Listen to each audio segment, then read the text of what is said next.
Әулиеата өңірінде мейрам күндері 125 сәби дүние есігін ашты. Оның басым бөлігі қыз бала.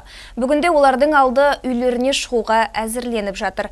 Ақ халаттылар болса, мейрамға қарамастан күндегі тәртіп бойынша жұмыс атқарғандықтарын айтады. Жаңа жылды жақсы жаңалықпен бастаған отбасы қуанышын Әйгерім Наотбек айтады. Мына Айзере есімді сәби тура 31-нен 1-не қараған күні сағат 12-ден 15 кеткенде дүние есігін ашты. Жаңа жылда ата-анасын қуанышқа бөліп қуантып жатыр. Ең бастысы баланың денсаулығы жақсы. Облыстық перинаталдық орталықта босанған аналардың бірі Айгерім Тойшыбекова. Бұл қыз оның 3-ші перзенті. Жаңа жылмен жарысып дүниеге келген Айзеренің салмағы 3 кг 800 грамм болса, бойы 56 сантиметр. Бүгінде бала барлық екпелерін қабылдап, үйлеріне оралуға әзірленіп жатыр. Ал мереке күндері мерейі тасыған Айгерім көп балалы ана болуды армандайды. Босанып жатқан 3-ші қызым Айзере, толғағы бәрі жақсы өтті. Босануын дәрігерлердің көмегімен.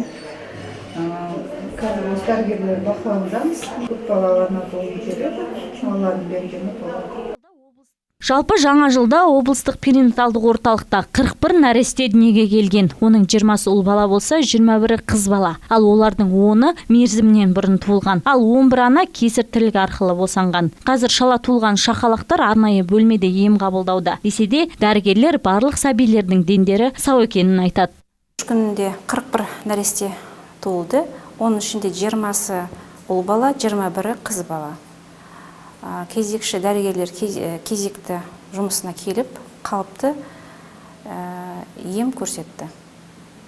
Оның ішінде 11 операция болды, бәрі асқынусыз өтті. Шала туылғандар 10 бала болды, бәрі нәресте отделениесінде жатыр.